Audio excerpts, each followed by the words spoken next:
You want a Telegram file to keep downloading even when you're not on the app?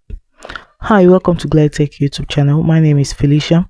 In today's video, I'll be sharing with you on how to turn on background download on Telegram. So right here is the homepage of my Telegram. The first thing you have to do is to click on the three lines, find at the top left corner of your screen, click on settings, scroll gently. You're going to see an option called data and storage. Click on it.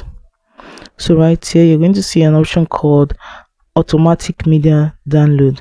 So if this three toggle is turned on this way, your Telegram will always download even when you are not on Telegram.